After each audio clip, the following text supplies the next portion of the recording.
Now, before I start, I need to tell you something because some of you might think, hey, why are you dissing this game? You made 6 videos on it already and it looks like you're okay with the game.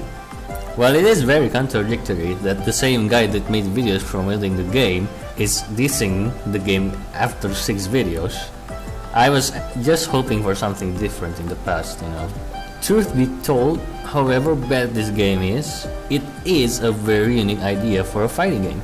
And it would be wonderful to see its success. So yeah, to hold 15.5 kinda sucks, and through this video I hope you understand why I think of that. So let's start by comparing these games. Opening intro with Touhou, the opening intro for Touhou 12.3.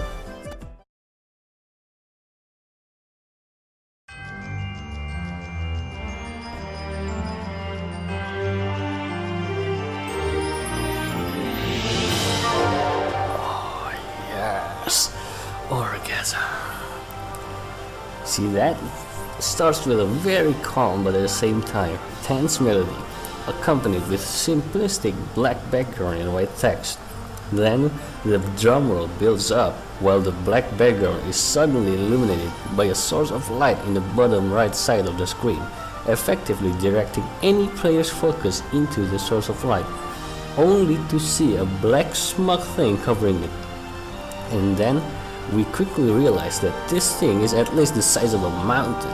And of course, here comes the legendary melody.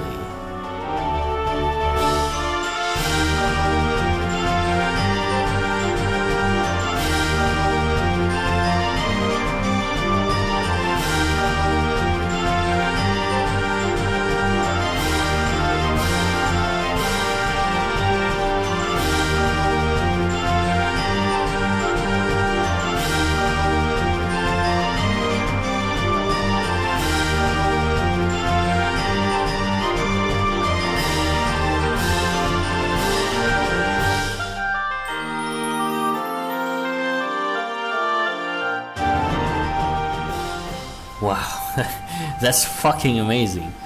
You know that feel when you see a great anime opening? So great in fact that you didn't skip it when you watch episode 2? Yeah, well that exactly is my reaction to that. I want to see it again because I know it's really good and it always gives me orgasm. This giant thing here is so fucking bizarre. The first thing I start this game was just watching it sway left and right for 2 minutes. Now let's get to Hyoibana's opening.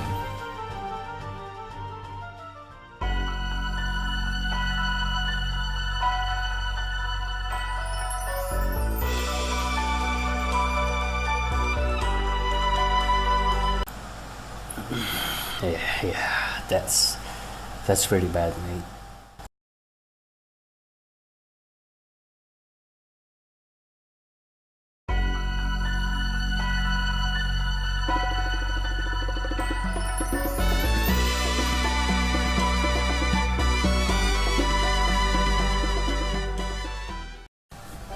Alright, I guess that's enough for the small things. Now let's get to the actual gameplay content. Now let's see counter hits. Let's see what counter hits do in Hiso Tensoku. Not only does combos that start with a counter hit deals more damage, which is pretty usual, it also changes the properties of the move itself, allowing combos that are only possible on counter hit. This is such a common aspect in fighting games nowadays, like Guilty Gear, Blast Blue, and many more. Not only it makes the game more interesting as the viewer to watch, because when the game announces counter, and you know you're either going to see a massive beatdown or a potential of comeback. And also it makes a clear distinction between high level and casual level players, because high level players are able to react to accidental counters or even aim for it with frame traps, while casual simply just doesn't care. On the other hand, counter hits does almost nothing in Hyoibana, and on the previous titles of course. Counter hits results in more damage, but that's it. Even worse, the damage bonus you get from getting a counter hit is only significant if it's a raw spell card. The damage bonus is kinda insignificant for normal combos, Just like that game, you know, the game that everybody doesn't like.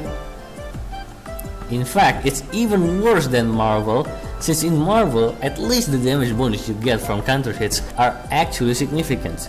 It makes you wonder why Huiwana has a counter hit system at all.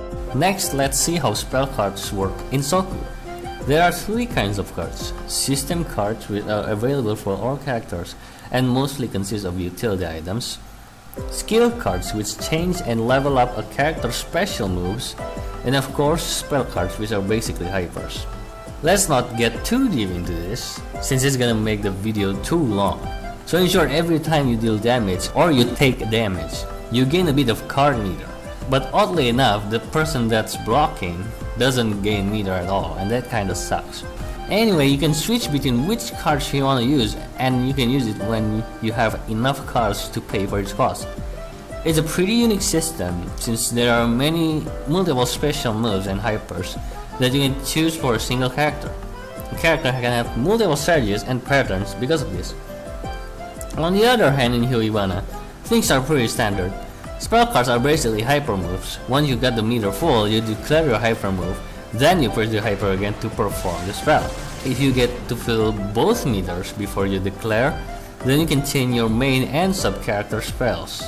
The main character can choose between 3 spell cards, while the sub-character only has one option for their spell cards.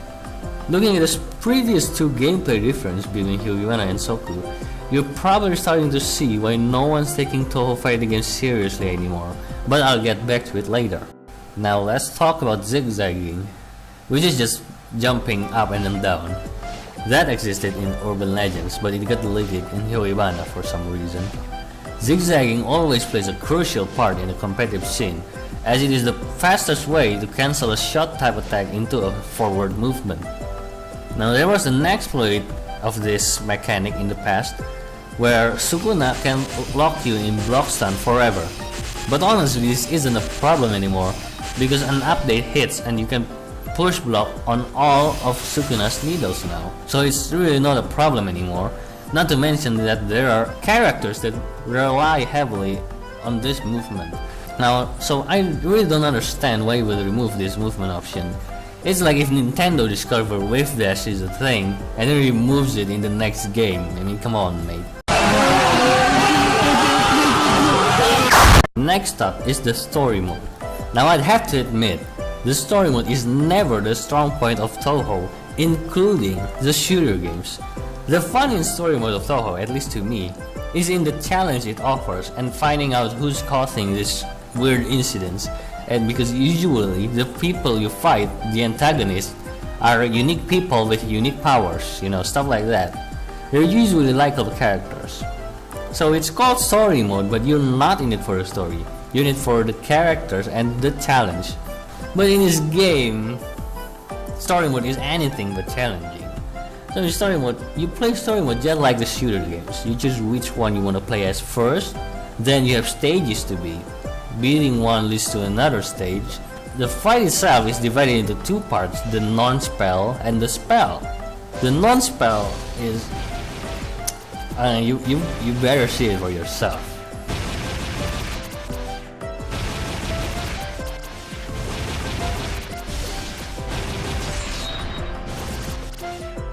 I mean, come on, dude. Can you at least make an AI that can block? And for fuck's sake, this is Lunatic mode. The same difficulty as this. Come on, dude. And there's the spell card part for the story mode. It's just loops of the same thing over and over again. During these loops, there are times where the barrier becomes red, and if you hit them while the barrier is red, you'll eventually break the spell card.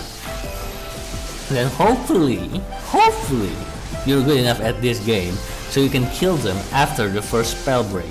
Otherwise, you're gonna have to do the entire breaking the spell thing for a second time, and that's pretty boring, mate. On later bosses, it's even more annoying because they have multiple spell cards, and you have to do the spell break thing over and over again. And what's the big payoff, right? What do you get after clearing all this boring shit? So one of it is the main screen theme changed a bit. Yeah, it gets some flowers and shit.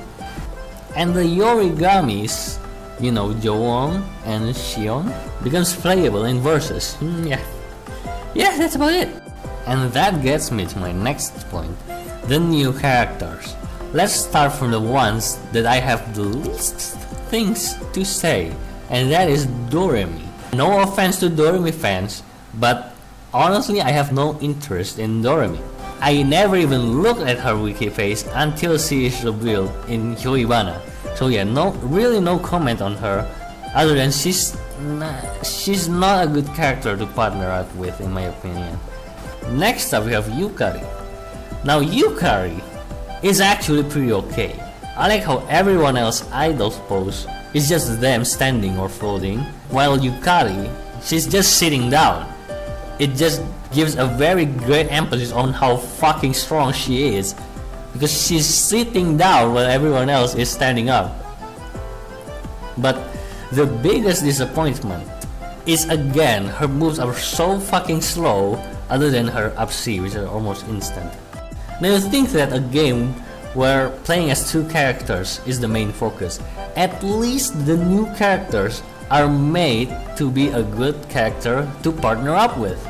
But no, we already get two characters that are both clearly not made to go into tag battles. But Yukari has very nice things for her. One of it is her last word. Her last word is so fucking amazing. It stops the fucking music.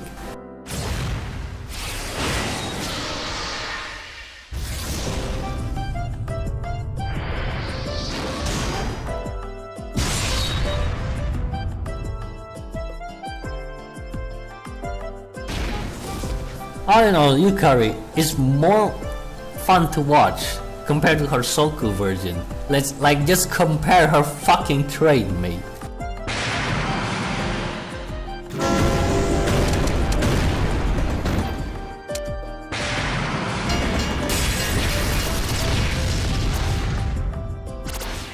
I don't think I have to tell you how fucking amazing the train in this game is. But wait a second, because Sasofro fucked this up too. You'd think after making such an awesome spell card, obviously they'd set her train as her chain spell card. But nope, she uses the mean Chen and Run Beyblade. Like what the fuck, mate? Why would you not set her train as her chain spell? Sasofro, please. And also, did you know that during this spell you actually can see Chen's plump thighs? Next up, we have the new character in the Toho franchise, Joon and Shion Yorigami. I love their design, especially Joon, but sadly, she has the same problem with the previous two characters, and she's really bad to partner up with. Well, Yukari's problem is she's too slow to chain moves. Joon's problem is that her attacks has too little hitbox and her aerial combat is non-existent. She has no way to maintain aerial position.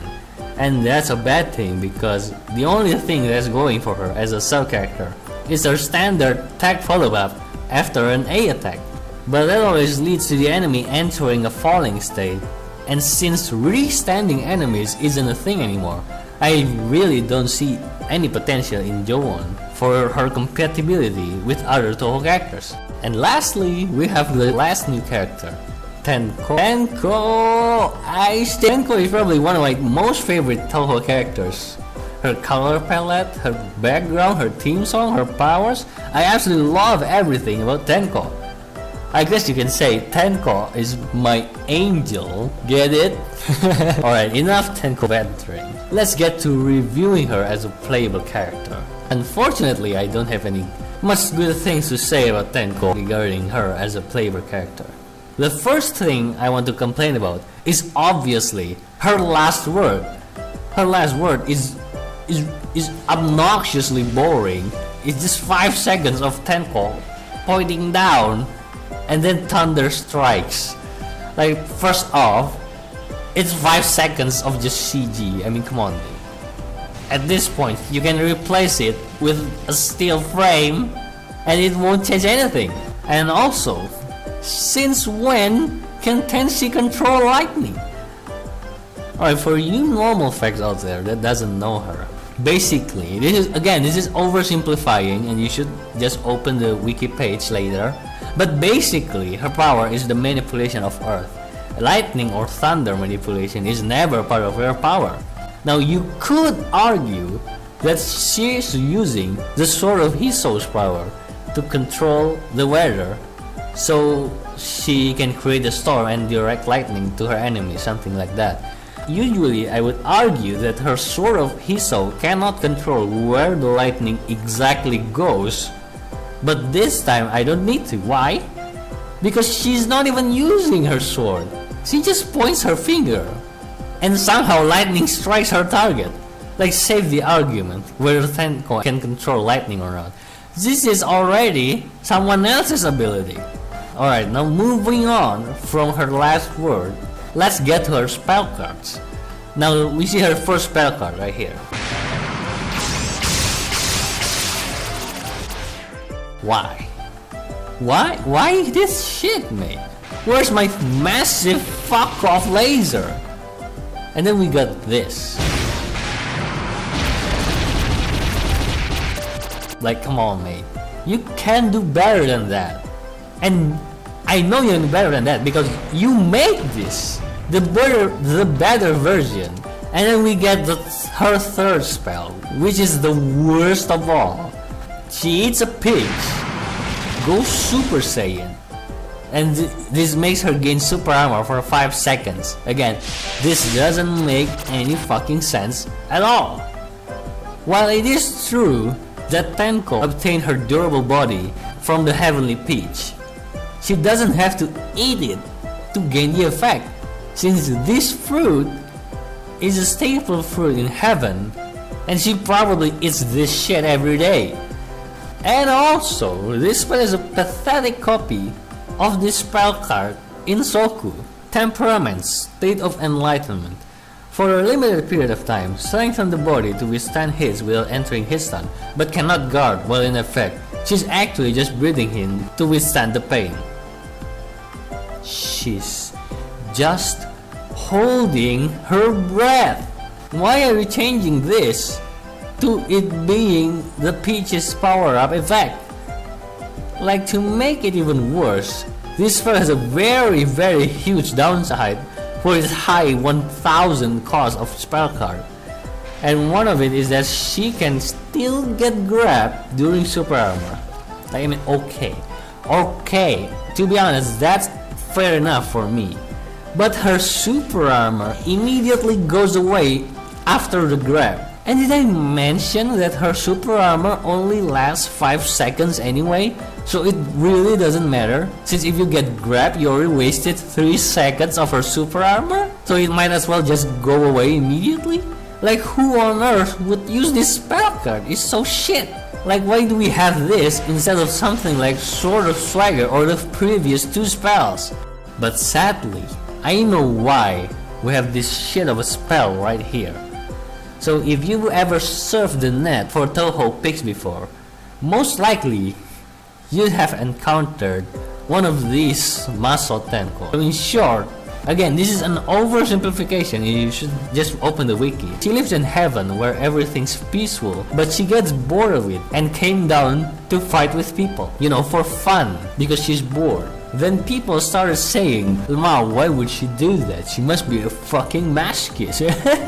And this spell card and its description just adds more fuel to the fire, and then it inevitably goes out of control. Of course, when you see such an absurd thing in Toho, the first thing that comes to mind is this canon or is it fanon? Now thankfully, this is completely fanon theory, although Zun himself never said anything about it.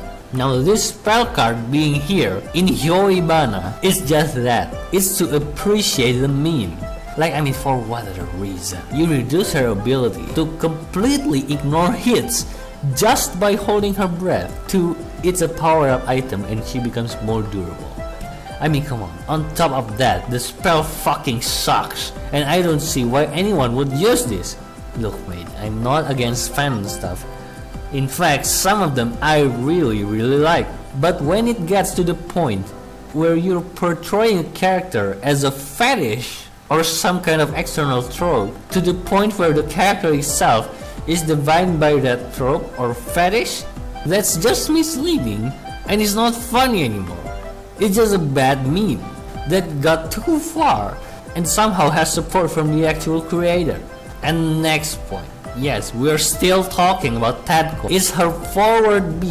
But before we get to that, let's see the Soku version for this move. So the command for this move is quarter circle back B or C. The weird thing of this move is that when her sword is coming back, if it hits the opponent, it pushes them towards the way the sword is coming from, which, you know, doesn't make any fucking sense. But I guess it's hard to code it, software limitations, stuff like that. Because in this game, there's literally no attack that pushes the enemy forward. I mean, this game is made in 2009, you know. So I guess you get a pass. And also her sword just magically disappears if she uses it in an attack, which doesn't quite make sense.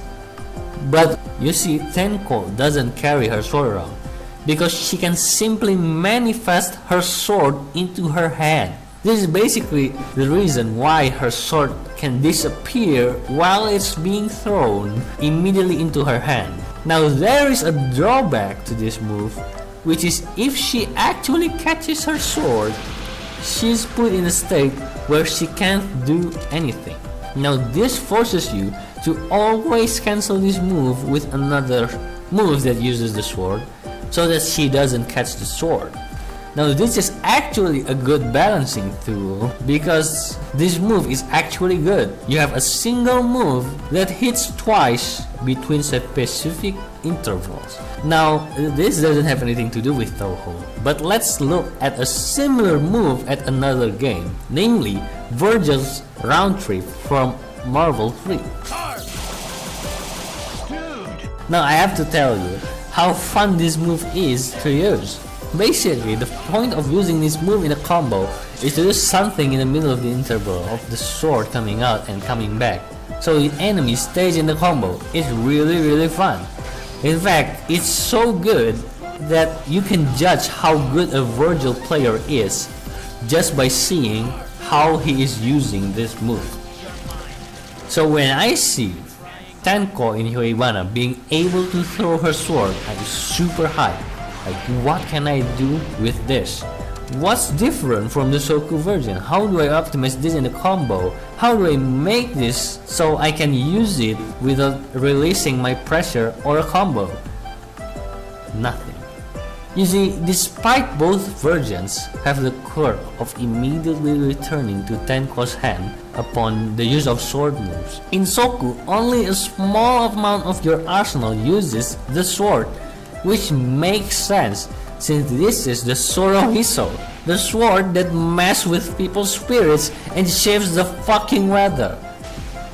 If you're fighting, coming down from heaven to fight in earth, to have fun, obviously you'd want to savor the fight by holding back on using the sword. Because of this, it's actually a good idea to use her sword throw as a pressure tool, since both of your normals don't cancel the move. However, in Hyoibana, almost everything you do uses this sword.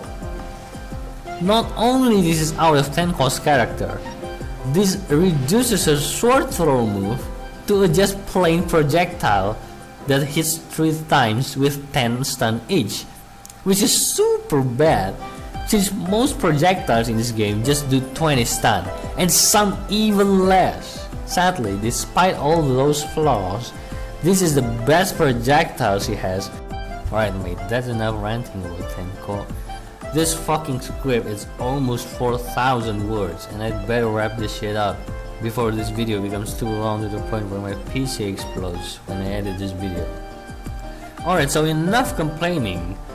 Let's get to the most important part, and that is what would I change to make this game better. Although there are many character specific changes and hitbox I want, the ones I think are urgent, Yukari's Train, her support spell. Like literally everyone wants to use Yukari's Train as a follow-up spell. 2 is Rework Tenko, just rework her completely. And if that is too much, at least make her forward B push the enemy forward on its way back. I mean, you have absolutely no excuse for this, since there is an attack in this game that can push the enemy forward. And the change I want for the gameplay in general is, number 1, change how counter hits work, so instead of having this boring shit that doesn't actually do anything, we have something that actually has impact, like Soku. These hentai orbs. Now I give you credit for using a meter for the sub-character, since in most games it's just a timer. But you have no idea how annoyed I am by this shit, because there are so much of this shit dropping during combo. It disrupts the nice rhythm of combos. Third is remove the stupid mechanic where if you ground bounce an enemy from a place too high, they immediately gain invincibility. Like, it's so stupid, man. Why would you ever do that? And number 4 is return zigzagging from the previous title. Like, why are you even removing this? Just return it. Number 5, change it so that you cannot use the block via holding dash button in neutral positions thing if you're out of spirits. I mean, it doesn't make sense. Number 6 is bring back re-standing mechanic from the previous title.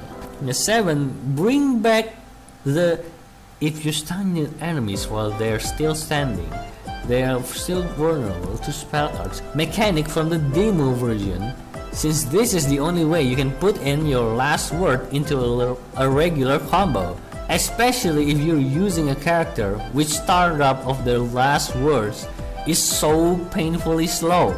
8 is I either make the difficulty options in story mode actually challenging, or just remove it completely and make Lunatic the default difficulty. And obviously number 9 is better AI. Number 11, replace the spell meter with the card system from Soku. The card system is such a huge plus for the game. Number 12 is very simple, just add a taunt button. For fuck's sake, fights between Touhou characters are the farthest you can get from serious fighting. Why would they not taunt each other? 13, why would you give someone invincibility when they themselves decide to not attack? And last but not least, it's pretty obvious that the creators of this game are appealing to casual players. They simplify the game mechanics, they remove complexity of the game and other stuff that seems to be directed to casual players. And despite all that, this game has no tutorials. Like, I have no idea who thought it's a good idea to appeal to casual players without making a tutorial level. I mean, come on, man, it's a no-brainer. You wanna appeal to casuals? You just give them tutorials. And yeah, I think that's good enough for this video. Hopefully I can get this video out before it's released on Steam. And remember, kids, Tenko!